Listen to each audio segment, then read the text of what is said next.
যে এই দেশে স্বাধীনতার জন্য 30 লক্ষ মানুষ জীবন দিয়েছে, লাখো মা বোন ইজ্জত দিয়েছে, অনেকে বঙ্গত্ব বরণ করেছে শুধু এই দেশের স্বাধীনতার জন্য।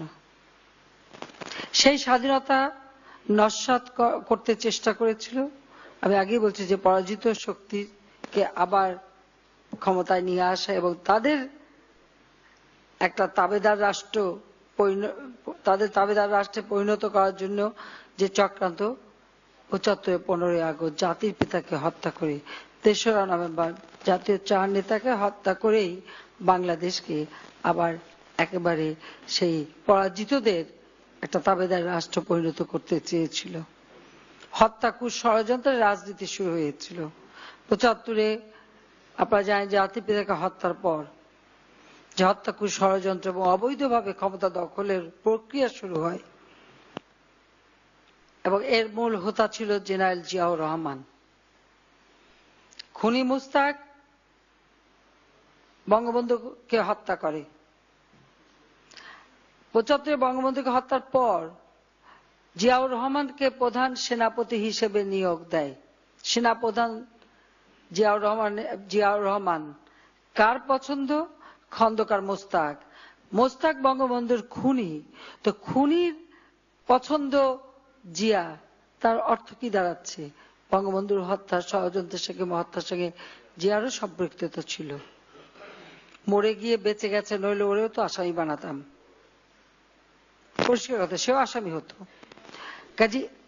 এবং জিয়াউর রহমান ক্ষমতায় এসে মোস্তাক ২.৫ মাসও ক্ষমতায় থাকতে পারেনি, কারণ বেঈমান মুনাফেকরা থাকে না।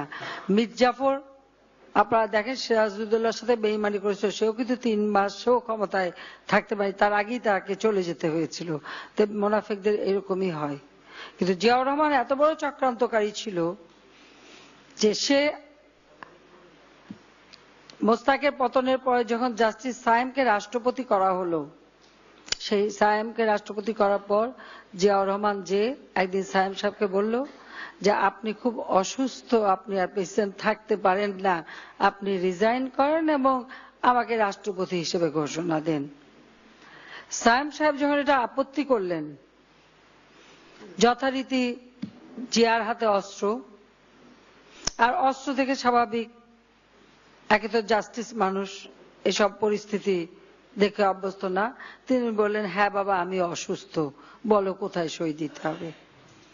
উনি সই দিয়ে দিলেন, জিয়াউর রহমান ওনার সই রাষ্ট্রপতি হয়ে গেলেন। টেলিভিশন যে বলেন আজ থেকে রাষ্ট্রপতি হলাম। এই রাষ্ট্রপতি হলাম চক্রের হাত থেকে কিন্তু বাংলাদেশ মুক্ত হতে পারেনি দীর্ঘদিন। 19টা কু হয়েছিল জিয়ার আমলে।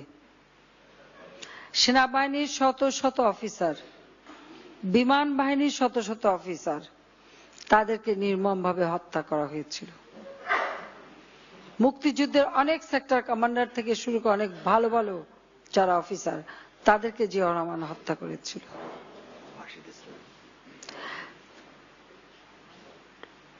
পঁচাত্তরের পরে আওয়ামী লীগের নেতৃবৃন্দকে কারাগারে বন্দী করে রেখেছিল। ওই কারাগারে প্রতি রাতে কত ফাঁসি হতো, তাদের চিৎকার আহাজারি তখন যারা জেলে ছিল তারা জানে, তাদের স্মরণে আছে, যেখানে অনেকেই আছেন ওই অবস্থার মধ্যে তাদের থাকতে হয়েছে, তারা দেখেছে।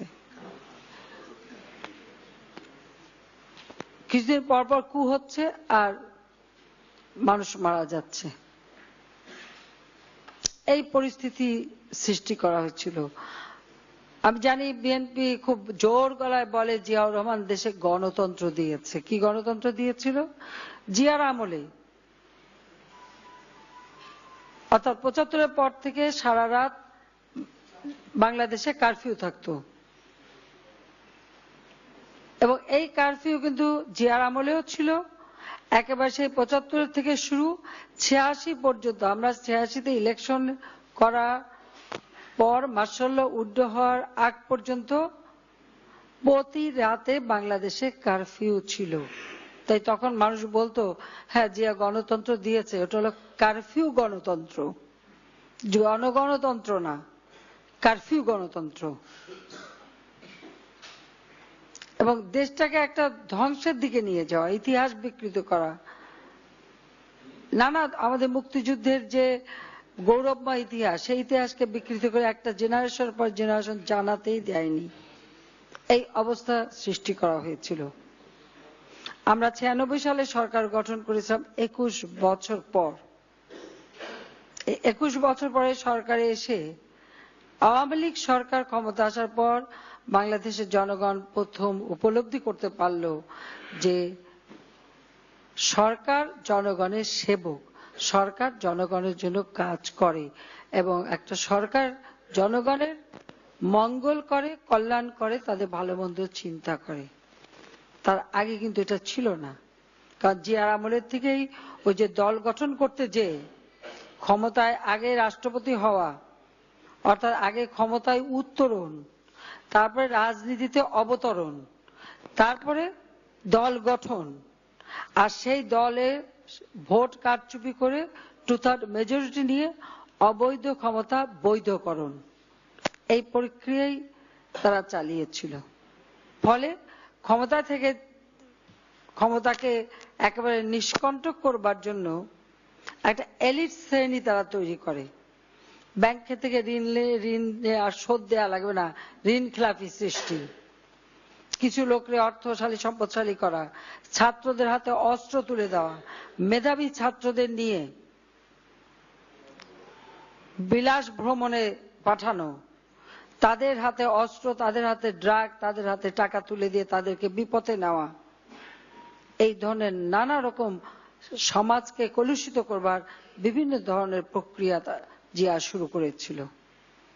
যার ফলে যেটা বাংলাদেশের স্বাধীনতার পরেও এটা ছিল না, যে একটা বৈষম্য সৃষ্টি হয়ে যায়, অর্থনৈতিক বৈষম্য, সামাজিক বৈষম্য। এদেশের সাধারণ মানুষ, নিম্নবিত্ত, গরিব, কৃষক, শ্রমিক, মেহনতি মানুষ, তাদের কথা কেউ ভাবতো না। ক্ষমতাটাকে কুক্ষিগত করার জন্য ওই যে একটা বিত্ত বৈভব দিয়ে একটা এলিট শ্রেণী তৈরি করা, তাদের তোষামোদী খোসামোদী চাটুকার, এই চাটুকারের দল তৈরি করে তাদের নিয়েই দেশ চালানো, তাদের নিয়েই কাজ করে, এই অবস্থাটাই ছিল। আওয়ামী লীগ ক্ষমতা আসার পর প্রথম এদেশের মানুষ পেল কেন?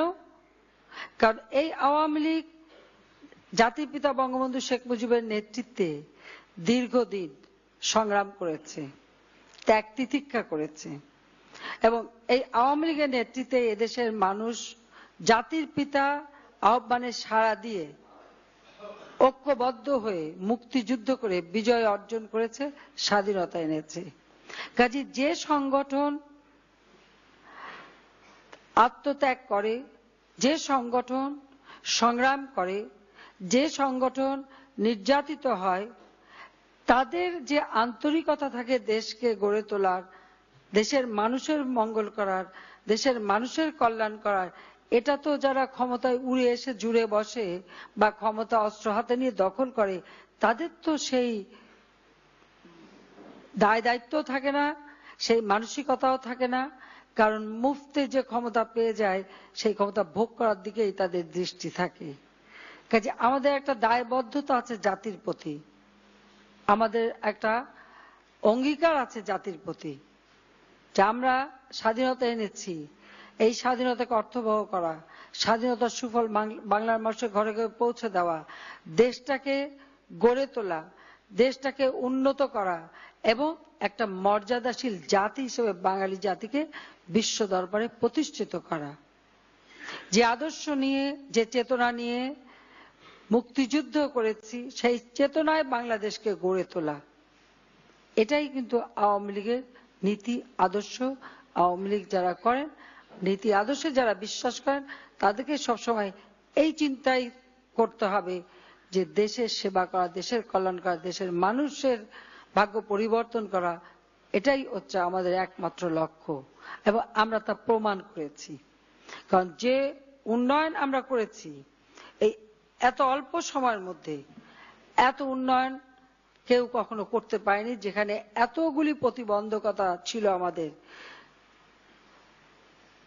5 বছর বিএনপির দুর্নীতি, দুঃশাসন, স্থবির অর্থনীতি, এরপরে আসলো কেয়ারটেকার সরকার, আর্মি ব্যাকড কেয়ারটেকার, 2টা বছর সারা দেশে ইমার্জেন্সি জারি করে সেনাবাহিনী ডিপ্লয় করে তারা রাষ্ট্র চালালেন। মানুষের ভিতরে আতঙ্ক, রাজনৈতিক নেতাদের হয়রানি, গ্রেপ্তার, অত্যাচার, নির্যাতন, সাংবাদিক, ব্যবসায়ী, পেশাজীবী কেউ তো রেহাই পায়নি। ঠিক বিএনপি যেভাবে অত্যাচার নির্যাতন করেছে, সাংবাদিকদের অত্যাচার করেছে, সাংবাদিকদের হত্যা করেছে, বিনা কারণে ধরে নিয়ে রিমান্ড এনে দিনের পর দিন অত্যাচার, রাজনৈতিক নেতা কর্মীদের উপর অত্যাচার করেছে। আর ব্যবসায়ীরা তো ব্যবসা করতে হলে হাওয়া ভবনের চাঁদা দিতেই হবে। হাওয়া ভবনের চাঁদা না দিয়ে কোনো ব্যবসায়ীর ব্যবসা করার উপায় ছিল না। শুধু হাওয়া ভবনে তো না, ওখানে তো আবার 2-3 ভাগে দিতে হতো। মায়ের ভাগ একটা, পুত্রের ভাগ একটা, আর মায়ের প্রিয় ব্যক্তিত্ব ছিল একজন, তারও ভাগ দিতে হতো। আপনারা জানেন 3 ভাগে দিতে হতো। এই 3 ভাগে দিয়ে থুয়ে তারপরে ব্যবসায়ীরা যা ব্যবসা নিত, আর ব্যবসা বা কোনো কাজ করার মতো তাদের আর কি অবস্থা থাকবে। অর্থাৎ নিজেদের অর্থ সম্পদ আহরণ করা, নিজেদের ফুলে ফেঁপে ওঠা, এটাই ছিল তাদের কাজ। তারা সেটাই করে গেছে। আর প্রত্যেকটা প্রতিষ্ঠান ধ্বংস করে গেছে, প্রত্যেকটা প্রতিষ্ঠান ধ্বংস করে গেছে। অন্তত আওয়ামী লীগ আসার পর দেশের মানুষ হাঁপ ছেড়ে বেঁচেছে। ব্যবসায়ীরা নিয়ম নীতি মেনে শান্তিপূর্ণভাবে ব্যবসা করতে পারছে, তাদের আর ওই কোনো হাওয়া ভবনে পাওয়া বোঝাতে হয় না। যারা পেশাজীবী তার যার যার কর্মস্থল, যার স্বাধীনভাবে তারা কাজ করতে পারছে। আর্থসামাজিক উন্নয়নের জন্য এদেশের কৃষকদের জন্য আমরা বিভিন্ন সুযোগ সুবিধা করে দিয়েছি, সেটা আপনারা জানেন। সেই 10 টাকায় ব্যাংক অ্যাকাউন্ট থেকে শুরু করে বিভিন্নভাবে আমরা সহযোগিতা করেছি। অথচ বিএনপির আমলে কৃষক সার চাইতে গেলে 18 জন কৃষককে গুলি করে তারা হত্যা করেছে। শ্রমিক যখন তার ন্যায্য মূল্যের দাবি করেছে, রমজান মাসে 17 জন শ্রমিককে গুলি করে হত্যা করেছে। কেউ কোনো কথা বললেই কথা কথা গুলি আর নির্যাতন। আওয়ামী লীগ সরকারে আসার পর প্রত্যেকে যার যার নিজের কর্মস্থলে সুষ্ঠুভাবে কাজ করতে পেরেছে, সেই পরিবেশ আমরা সৃষ্টি করে দিয়েছি। কথা বলার স্বাধীনতা, স্বাধীনতা তো এমন পর্যায়ে টকশো শুনলেই তো বোঝা যায়, আর তো বেশি লাগে না। যার যার মনের মাধুরী মিশে যে যা বলে যাচ্ছেন। আজকে বেসরকারি টিভি চ্যানেল এতগুলি কাদের দেওয়া? আওয়ামী লীগ সরকারের দেওয়া। কত মানুষের চাকরির সুবিধা হয়েছে। আমাদের শিল্পী সাহিত্যিক যারা, তাদের সুবিধা হয়েছে। আমাদের যারা, এমনকি না এক একটা প্রতিষ্ঠানের পিছনে নানা ধরনের কর্মসংস্থানের সুবিধা হয়। আমরা যদি এটা না করতাম তো এই মানুষগুলি তো কোনো মূল্য থাকতো না। সাংবাদিকদের কদর বেড়ে গেছে, বিশেষ করে ইলেকট্রনিক মিডিয়া থেকে শুরু করে সব জায়গায় তাদেরও কদর বেড়েছে। আর্টিস্টদের কদর বেড়েছে, প্রত্যেকেরই কদর বেড়েছে। এই সুযোগটা আওয়ামী লীগ সরকার করে দিয়েছে। করে দেওয়ার পরে আমরা পাচ্ছি কি, প্রতিনিয়ত আমাদের বুদ্ধে লেগেই আছে। এটাই হচ্ছে দুর্ভাগ্য। মানে বোধহয় যে বল না, উপকারীরে বাঘে খায়, এই অবস্থা আর কি। তারপরেও সেদিন এক ব্যাপারে দেখলাম, একজন বলছে এই সরকারের আমলে কথা বলার স্বাধীনতা নাই। তা আমার কাছে জিজ্ঞেস করতে ইচ্ছে ছিল, ওনাকে জিজ্ঞেস করতে, আপনি কথা বলছেন কিভাবে? তাহলে স্বাধীনতা যদি না থাকে আপনি বললেন কিভাবে? আপনি বলার অধিকারটা যে পেলেন সেটা কি? কই বিএনপির আমলে একটা কথা বলতে পারতো, বা এখনো পারে, এখনো সাহস পায় যে তারেক জিয়ার বিরুদ্ধে কিছু বলবে। এখনো তো তাদের ভয় যে বললে পরে কবে এসে আবার যদি মারে, সেই ভয় এখন আতঙ্কগ্রস্ত। সত্য কথাগুলিও নিউজ দিতে ভয় পায়, এটা তো বাস্তব কথা। কিন্তু আমাদের সময় তো সে আতঙ্ক নাই। আমরা সবাইকে স্বাধীনভাবে ছেড়ে দিয়েছি, তারা যার বলা বলতে থাকবে, আমরা দেশের কাজ করতে থাকবো। বলুক, বলার মধ্যে দিয়ে কি হবে? আজকে আমরা দেশের মানুষের আর্থসামাজিক উন্নয়ন শুধু না, খাদ্যে স্বয়ংসম্পূর্ণতা অর্জন করেছি, মৎস্য উৎপাদন আমরা বৃদ্ধি করেছি, আমিষ যাতে গ্রহণ তার বৃদ্ধি করেছি, আমরা গবেষণার জন্য টাকা দিয়েছি। 96 সালের আগে গবেষণায় কোনো অর্থ বরাদ্দ ছিল না, আমাদের সরকারি এসে প্রথম আমরা গবেষণায় বরাদ্দ দেই। ধান, তরিতরকারি, তেল বীজ, ডাল জাতীয় বিভিন্ন কিছু আজকে গবেষণা করে করে করে করে ফলমূল বের করা হচ্ছে। বাংলাদেশের মানুষ কিন্তু এখন স্ট্রবেরি উৎপাদন করে খায়, এটা কোনদিন কেউ কল্পনাও করতে পারে না। আমি একটা দৃষ্টান্ত দিলাম, 12 মাস গাজর খাচ্ছে, 12 মাস টমেটো খাচ্ছে, পাতাকপি খাচ্ছে, বিনস খাচ্ছে, কোনটা না খাচ্ছে?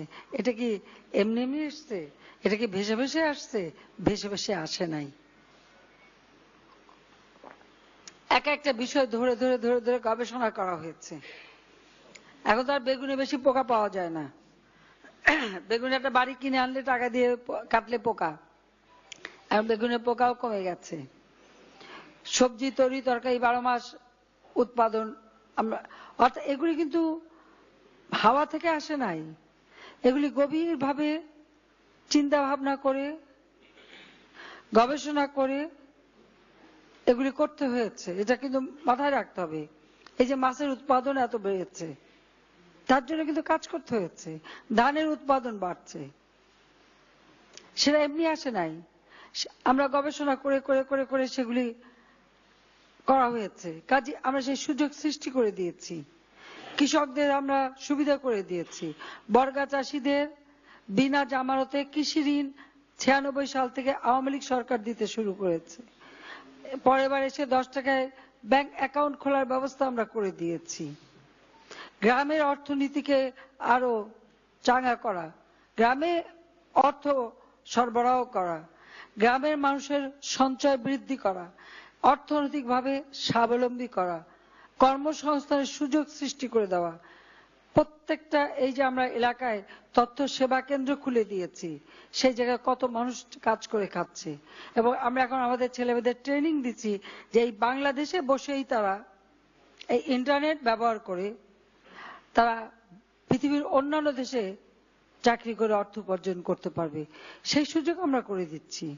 এখানে বসে প্রবাসে থাকা আত্মীয় স্বজনকে দেখতে পারে, কথা বলতে পারে, আমরা সেই সুযোগ সৃষ্টি করেছি। ডিজিটাল বাংলাদেশ, এর মাধ্যমে বিভিন্ন ধরনের সেবা, একেবারে ইনকাম ট্যাক্স থেকে শুরু করে যে কোনো বিল পেমেন্ট থেকে শুরু করে টাকা পাঠানো, মোবাইল, অনলাইন, অনলাইনে চিকিৎসার ব্যবস্থা, মোবাইলের চিকিৎসার ব্যবস্থা, আমরা প্রত্যেক উপজেলায় ওয়েব ক্যামেরা কিনে দিয়েছি। এত কাজ আমরা করেছি যে এক একটা সেক্টর ধরে আমি আমাদের সংসদ সদস্য এবং আমার দলের যারা কার্যকরী সংসদের সদস্য এবং আমাদের উপদেষ্টারা আছেন, অনুরোধ করব যে আপনারা একটা সাবজেক্ট ধরেন, ওই একটা ধরে দেখেন যে ওই এক জায়গায় আমরা কত রকমের উন্নয়ন আমরা করেছি। এগুলি কিন্তু প্রত্যেকটা জিনিস চিন্তা ভাবনা করে করতে হয়েছে। আমরা এসে ষষ্ঠ পঞ্চবার্ষিক পরিকল্পনা দিয়েছি, প্রেক্ষিত পরিকল্পনা করেছি এবং আমরা তা বাস্তবায়ন করেছি। বার্ষিক উন্নয়ন কর্মসূচি 96 ভাগ আমরা বাস্তবায়ন করেছি। প্রবৃদ্ধি আমরা 6 ভাগের উপরে রাখতে সক্ষম হয়েছি। আমাদের অনেক চিন্তাবিদরা আছেন, তারা এখন চিন্তার খোরাক খুঁজে পাচ্ছেন না। চিন্তার খোরাক খুঁজে না পেয়ে ওনারা এখন উল্টো দিকে যাচ্ছেন। যেখানে বলা হলো যে 6 ভাগের উপরে আমাদের এবার প্রবৃদ্ধি থাকবে, ওনারা এটা স্বীকার করতে রাজি না, যেটা তো হতে পারে না, এটা নাকি সম্ভব না। কেন সম্ভব না? কারণ ওনাদের চিন্তার সাথে মেনে নাই। কারণ ওনাদের চিন্তাটা কি? কারণ ওনারা তো কেয়ারটেকার সরকারের টেক কেয়ারে ছিলেন। হ্যাঁ, তাদের টেক কেয়ারে ছিলেন এবং তখন ভালো ছিলেন, তখন ওনাদের অনেক গুরুত্ব ছিল। আর এখন দেশের মানুষের গুরুত্ব আছে, হয়তো ওই মুষ্টিমেয় লোকের গুরুত্ব, তাদের গুরুত্ব আছে, কিন্তু সে গুরুত্ব রাষ্ট্রের কাজে লাগে না, কিন্তু দেশের মানুষের কাজে লাগে এই সরকার। কাজে ওনাদের এটা পছন্দ না। সেই জন্য ওনাদের কথা হচ্ছে, ওই যে একটা গল্প আছে না, হ্যাঁ ছেলে তো ভালো কিন্তু লেখাপড়ায় পাস করবে না, পাশ করলে কি হবে, চাকরি পাবে না। চাকরি পাওয়ার পরে বলে চাকরি পেলে কি হবে, ওই টাকা চলবে না। হ্যাঁ, ওই বেতন পাবে না, আর বেতন পাওয়ার পরে বলে না ওই টাকা চলবে না। তো ওনাদের হচ্ছে সেই অবস্থা, কোনোটাই ভালো লাগে না, কিছুতেই ভালো লাগে না। মানুষ ভালো থাকলেই যেন ওনাদের অন্তর্জ্বালা। যদি কোনো অসাংবিধানিক সরকার আসে, অগণতান্ত্রিক সরকার আসে, তাহলেই তারা স্যুট বুট ইস্ত্রি করে রেডি, তখন তাদের খুব গুরুত্ব বাড়ে। গণতান্ত্রিক পরিবেশে তাদের দম ঘটে। সেই জন্য আমরা দিন রাত যে অক্লান্ত পরিশ্রম করে আমরা কাজ করে যাচ্ছি, মানুষের উন্নয়ন, দেশের উন্নয়ন হচ্ছে, ওনাদের হিসাবে সবসময় কোথা থেকে কোথায় একটা ছিদ্র খুঁজে বের করে একটা ভালো কথা বলতে এত কার্পণ্য। আমি জানি না এত কৃপণ কেন তারা কথায়, ভালো একটা কথা খরচ করতে চায় না, সবকিছু নেগেটিভকে মানুষকে বিভ্রান্ত করতে চায়। কিন্তু দেশ তো এগিয়ে যাচ্ছে, দেশকে তো তারা বাধা দিতে পারছে না, এবং দেশ এগিয়ে যাবে। আমরা যে কাজগুলি করেছি, আজকে কি অবস্থা ছিল, 5ই জানুয়ারি আমরা নির্বাচন করব, সেই নির্বাচন ঠেকাবার জন্য এই বিএনপি কিভাবে মানুষ হত্যা করেছে, শত শত মানুষকে হত্যা করেছে, প্রায় 150 মানুষ পুড়িয়েছে, তারা পুড়িয়েই মানুষ হত্যা করেছে। বাসের ভিতরে আগুন দিয়ে মানুষ পুড়িয়েছে, গাড়িতে আগুন দিয়েছে, সিএনজিতে আগুন দিয়েছে, রিক্সা আগুন দিয়েছে, সিএনজি ভিতরে সিএনজিওয়ালা বসা, ছোট বাচ্চা বসা, সেই শিশু সহ আগুন দিয়ে পুড়িয়ে তারা মানুষ হত্যা করেছে। এই তাদের আন্দোলন, এই তাদের আন্দোলন। মানুষকে খুন করা, মসজিদে আগুন দেওয়া, শত শত কোরআন শরীফ পুড়িয়েছে। এরা আল্লাহর নামে রাজনীতি, ইসলামের নামে রাজনীতি করে, ধর্মের নামে রাজনীতি করে, ইসলামের নামে রাজনীতি করে। ইসলামে কথা বলে যারা কোরআন শরীফ পড়ায়, তারা কোন ধরনের ইসলামে বিশ্বাস করে? শত শত কোরআন শরীফ তারা পড়েছে, ইসলামের ইতিহাসে এত কোরআন শরীফ কোনদিন পড়ে নাই, তারা সেভাবে কোরআন শরীফ পড়িয়েছে। রাস্তাঘাট কেটে দিয়েছে, অবলা গরু, সেই গরুটাকে বোমা মেরে গরু হত্যা করেছে, মানুষ তো হত্যা করেছে, গরু হত্যা করেছে। আর হাজার হাজার গাছগুলি কেটে রাস্তায় ফেলেছে। মানে একটা দেশের মানুষের অকল্যাণের জন্য, একটা দেশের অর্থনীতিকে ধ্বংসের জন্য, একটা দেশকে একেবারে ধ্বংসের শেষ সীমান্তে নেওয়ার জন্য যা যা করার তারা করেছে। আমি ধন্যবাদ জানাই আমার দেশবাসীকে, ধন্যবাদ জানাই আমাদের ভোটারদেরকে, ধন্যবাদ জানাই আমাদের অসরকারি প্রশাসন, আমাদের আইন শৃঙ্খলা রক্ষাকারী সংস্থা, সেনাবাহিনী, নৌবাহিনী, বিমান বাহিনী, র্যাব, বিজিবি, পুলিশ, আনসার, প্রত্যেকে এবার ঐক্যবদ্ধ ছিল। তারা মানুষের পাশে ছিল, তারা মানুষের কাছে থেকে কাজ করেছে, যে কারণে এরা যত ধ্বংসাত্মক কাজ করুক সেটা পারে নাই। নির্বাচন সুষ্ঠুভাবে হয়েছে, 40% ভোট পড়েছে। অনেকে নির্বাচন নিয়ে প্রশ্ন তুলতে চায় যে যদি 40% ভোট পড়ে, 40% উপরে ভোট পড়লে সে নির্বাচন বৈধ না কেন? নির্বাচন হয়েছে, জনগণ ভোট দিয়েছে, সেটা বৈধ না। আর অস্ত্র ঠেকায় আমি রাষ্ট্রপতি হলাম, সেই ক্ষমতা নিলে সেটা বৈধ, সেটা বৈধ। আর বৈধ না বলে কারা? যারা ওই অবৈধভাবে ক্ষমতা দখলকারীর পকেট থেকে যাদের জন্ম, যেসব দল, তারা বলে। সাথে সাথে আমাদেরও কিছু কিছু দেখি এই একই সুর দিতে চায়। প্রশ্ন তুলেছে আনকন্টেস্টেড ইলেক্টেড কেন হলো, নির্বাচন কেন হলো না? আরে প্রার্থী না থাকলে নির্বাচনটা হবে কোত্থেকে? বিএনপি ইলেকশন করে নাই, জামাত করে নাই, তারা প্রার্থী দেয় নাই, কারণ জামাত করতে পারবে না। ইলেকশন কমিশনের আইন অনুযায়ী জামাত ইলেকশন করতে পারবে না। আর জামাত করতে পারবে না, সেই দুঃখে দুঃখিত হয়ে বেগম জিয়া ইলেকশনে আসলেন না। ওনার ইলেকশনে না আসার একটাই তো কারণ যে জামাত নাই, ওনার দোষর নাই। আর এই জামাত কারা? যারা সেই 71 মুক্তিযুদ্ধের সময় এদেশে যে গণহত্যা হয়েছে, এদেশে মেয়েদের উপরে নির্যাতন, এদেশে লুটতরাজ, অগ্নিসংযোগ সহ যত রকম অপকর্ম যারা পাকিস্তানি হানাদার বাহিনীকে যারা সহযোগিতা করেছে, এদেশের মা বোনদের উপর অত্যাচার করেছে, যুদ্ধ অপরাধী যাদের আমরা এখন বিচার করছি, এদের বিচার হচ্ছে। এখানেই বোধহয় বেগম জিয়ার দুঃখ, এবং সেই কারণে উনি ইলেকশন করলেন না। একটা রাজনৈতিক দল যদি ইলেকশন না করে এটা তার সিদ্ধান্ত। আমার দলের ডিসিপ্লিন ছিল, আমরা দীর্ঘদিন ধরে কাজ করেছি, একজন নমিনেশন দিয়েছে আমার একজন প্রার্থী। সেখানে যখন অন্য কোনো দলের প্রার্থী নাই তারা তো আনকন্টেস্টেড হবে, এটা তো ইলেকশন আইন অনুযায়ী। আমি দেখলাম কোন এক নেতা একসময় আমাদের দলেই ছিলেন, আবার এই মামলায় বোধহয় উনি উকিল হিসেবে ভোলার থেকে একবার জিতছিল না, তেজগাঁ, না 70-73 তেজগাঁ আনকন্টেস্টেড ইলেকশন ছিল না, আনকন্টেস্টেড। হ্যাঁ, না তো 70 সালে 73 সালে বঙ্গবন্ধুর নির্বাচন করে যে সিট ছেড়ে দিয়েছিল সেই সিট থেকে ইলেকশন করে। আমি খালি এটুকু কোয়েরি করছি যে ওটা কি মানে ইলেকশন হয়েছিল না আনকন্টেস্টেড, ওটা একটু খুঁজে বার করে আনকন্টেস্টেড কিনা। হ্যাঁ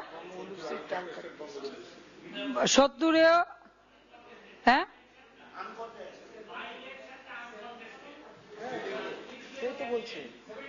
আমি সেটাই বলতে চাচ্ছি যে যিনি নিজে আনকন্টেস্টেড ইলেক্টেড তিনি এখন আনকন্টেস্টেড কেন হলো সেই ওকালতি।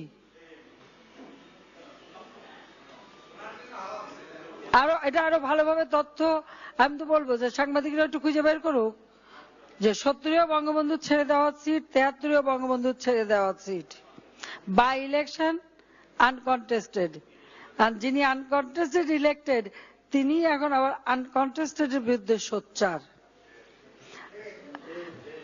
এটা আমার মনে হয় এই তথ্যটা আরো ভালো করে নেওয়া উচিত, এবং কোর্টে যখন দাঁড়াবে সেই তথ্যটা সামনে দেওয়া উচিত যে আপনি হয়েছিলেন, আর এরপর আর কি কথা থাকতে পারে। রেকর্ড কার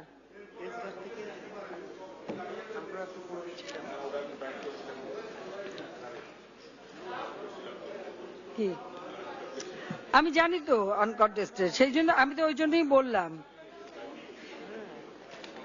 এই বিএনপি প্রায় 17 জন পুলিশ, একজন আর্মি এবং 2 জন বিজিবির লোক হত্যা করছে এই জামাত বিএনপি মিলে, এমনকি আগুন দিয়ে পুড়িয়ে মারার চেষ্টা করেছে। আইন শৃঙ্খলা রক্ষাকারী সংস্থা তাদের কি অপরাধ ছিল, তাদেরকে কেন তারা হত্যা করলো? এই বিএনপির এবং জামাত মিলে এদেশে হিন্দু, বৌদ্ধ, খ্রিস্টান প্রত্যেক ধর্ম প্রতিষ্ঠানগুলির উপরে আক্রমণ করেছে। নির্বাচন ঠেকানোর নামে প্রায় 538টার উপরে স্কুল আগুন দিয়েছে, পুড়িয়েছে অথবা আংশিক ধ্বংস করেছে। প্রিজাইডিং অফিসার, সহকারী প্রিজাইডিং অফিসারকে হত্যা করেছে। এই নির্বাচন ঠেকানোর নামে তারা যে ধ্বংসযজ্ঞ চালিয়েছিল, আল্লাহর রহমতে সেই নির্বাচন ঠেকাতে পারে নাই। নির্বাচন হয়েছে, আমরা সরকার গঠন করেছি, অন্ততপক্ষে আমরা যে উন্নয়নের কাজগুলি করে যাচ্ছি এর একটা ধারাবাহিকতা বজায় থাকবে। ফলে আমরা যে ঘোষণা দিয়েছি 2021 সালের মধ্যে বাংলাদেশ মধ্যম আয়ের দেশ হবে, ইনশাল্লাহ এটা আমরা 2019 সালের মধ্যেই করতে পারব। ইতিমধ্যে আমাদের মাথাপিছু আয় বৃদ্ধি পেয়েছে, আপনারা জানেন যে 1190 মার্কিন ডলারে। আমরা যখন প্রবৃদ্ধি বাড়িয়েছি মাথাপিছু আয় আমাদের বৃদ্ধি পেয়েছে, আমরা মূল্যস্ফীতি কমিয়েছি, জিনিসপত্র উৎপাদনও বেড়েছে, মানুষের ক্রয় ক্ষমতা বেড়েছে।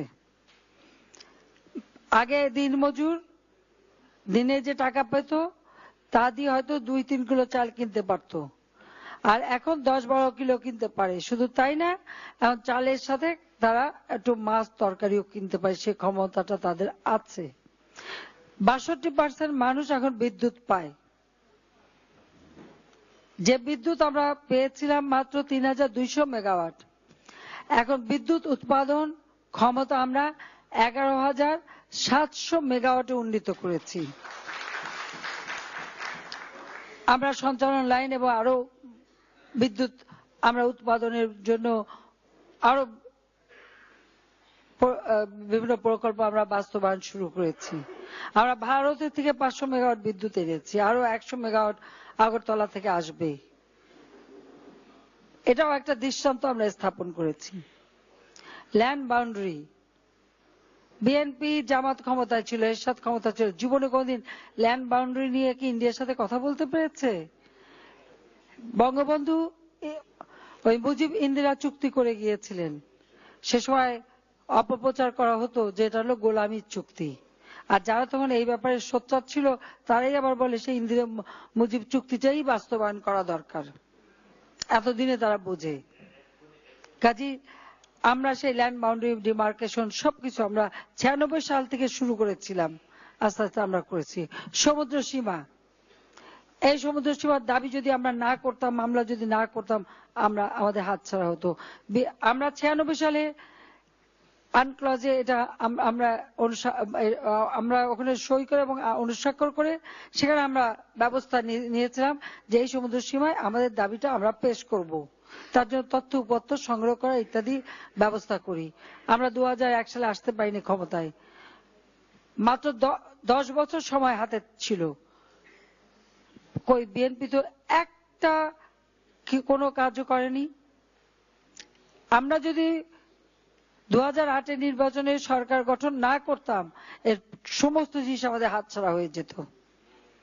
অথচ এই সমুদ্র সীমা বঙ্গবন্ধু 74 সালে আইন করে যান, মিয়ানমারের সাথে সমঝোতা স্বাক্ষর করে যান এবং ঠিক আমাদের যতটুকু ন্যায্য পাওনা সেটা তিনি এটা নির্দিষ্ট করে দিয়েছিলেন।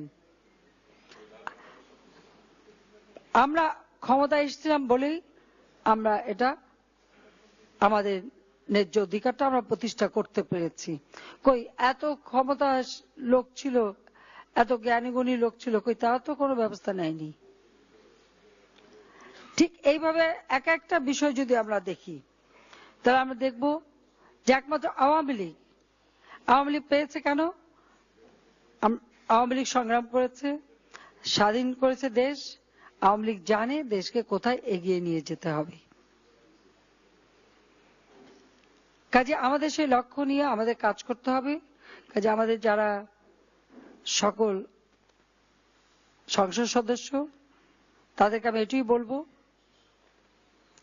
যে প্রত্যেকে যার যার নিজের এলাকার আমরা যে বার্ষিক উন্নয়নের বিভিন্ন প্রকল্প বিভিন্ন কাজ দেই, যথাযথভাবে সেই উন্নয়নগুলি যাতে সঠিকভাবে হয় সেদিকে বিশেষভাবে নিবিড়ভাবে পর্যবেক্ষণ করতে হবে, মনোনিবেশ করতে হবে, মানুষের সুখ দুঃখের সাথী হতে হবে, মানুষের আস্থা বিশ্বাস অর্জন করতে হবে।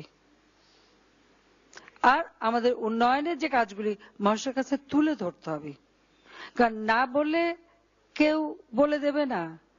আজকে ঢাকা শহর, এই রাত্রেবেলা একটু ঢাকা শহর ঘুরলে কেউ মনে করবে যে সে কোন ঢাকা, কোথায় আছি আমরা। এই যে আলো ঝলমল সুন্দর শহরের চিত্র, এটা তো বাতাসে হয় নাই। এই উন্নয়নগুলি তো আওয়ামী লীগ সরকার করেছে, অন্য কেউ করেনি। ঠিক তেমনি সারা বাংলাদেশেই প্রত্যেকটা সিটি কর্পোরেশন, প্রত্যেকটা এলাকায় উন্নয়ন হয়েছে। কোথায় না উন্নয়ন হয়েছে? উন্নয়নের ছোঁয়া লাগেনি এমন কোনো জায়গা নাই। কিন্তু সেগুলি আমি বললাম যে মানুষকে মনে করিয়ে দিতে হয়, এটা মনে করিয়ে দিতে হবে। কারণ আমাদের যারা মিডিয়া, আমরাই পত্রিকা দিয়েছি, আমরাই দিয়েছি, ওনাদের আবার সময় নাই। তারা তো বিরুদ্ধে লিখেই অভ্যস্ত, ভালো কথা লেখার মতো সময়ও নাই, মন মানসিকতাও নাই। কারণ জাতির পিতা একটা কথা বলছে না যে বাংলাদেশের মানুষ হচ্ছে পরশ্রী কাতর। পরশ্রী কাতরের অর্থ হলো পরের শ্রী মানে উন্নতি, সৌন্দর্য, পরের উন্নতি পরের সৌন্দর্য দেখে যে কাতর হয়, মানে এটা এক ধরনের হিংসা কাজ করে। তাই পরশ্রী কাতর শব্দটা বঙ্গবন্ধু বলে গেছেন যে একমাত্র বাংলা ভাষায় আছে, আর কোথাও নাই। এর কোনো ইংরেজি প্রতিশব্দ পাওয়া যায় না, অন্য কোনো ভাষায় খুঁজেও পাওয়া যায় না, একমাত্র বাংলায় আছে। তেমন আমরা বাঙালি মানুষের ভালো দেখলে ভালো বলা, কেউ ভালো কাজ করলে প্রশংসা করা, এখানে সবারই এই পরশ্রী কাতরতা থাকে, এটা করতে পারে না। এটা হচ্ছে দুর্ভাগ্য। তো অন্য যখন বলবে না, তখন নিজেদেরটা নিজেদেরই বলতে হবে, মানুষকে মনে করে দিতে হবে, স্মরণ করাতে হবে, সেভাবে কাজ করতে হবে। আরো অনেক কথা আছে, এখন মিডিয়া আছে, সব বলা সম্ভব না, পরে বলবো। কালে আমি চাই যে সকলে মিলে কাজ করতে হবে। আমরা এই যৌথ সভা ডেকেছি যাতে করে আমাদের মধ্যে সকলের সাথে সকলের একটা পরিচয় এবং আমাদের সব বিষয়গুলি জানা যায়। সেই জন্য ইনশাআল্লাহ আমরা বিশ্বাস করি যে আমাদের আগামী দিনে বাজেট আমরা দিতে যাচ্ছি, আমাদের মাননীয় অর্থমন্ত্রী এই বয়সেও উনি যে পরিশ্রম করেন, ওনার যে বয়স হয়েছে এটা মনেই হয় না।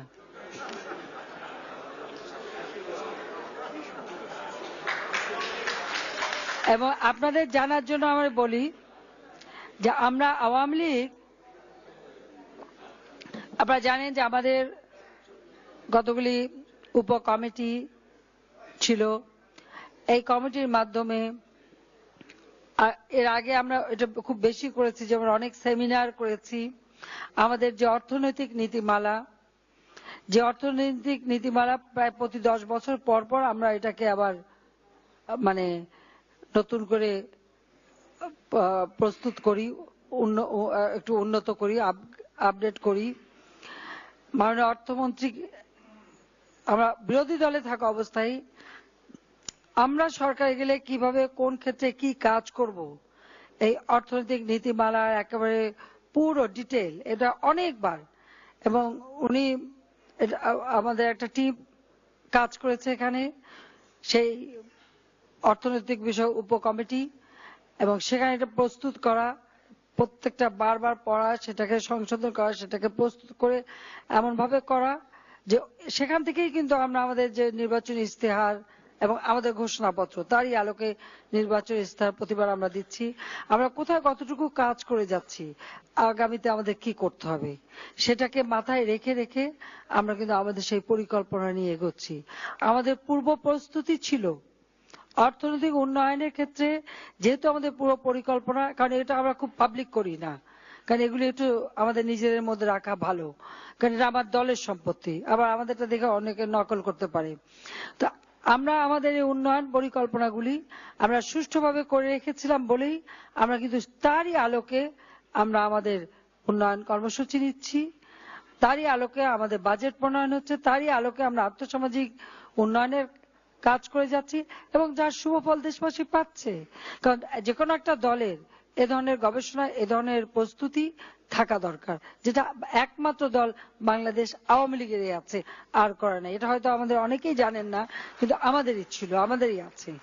শিক্ষা বলেন, স্বাস্থ্য বলেন, প্রত্যেকটা ক্ষেত্রে, বন পরিবেশ বলেন, প্রত্যেক ক্ষেত্রেই কিন্তু আমরা একসময় প্রচুর সেমিনার করে, কাজ করে, নীতিমালা তৈরি করে তারপরে আমরা আমাদের এই নীতিমালাটা গ্রহণ করেছি। কাজে তারই ভিত্তিতে আমরা কাজ করে যাচ্ছি।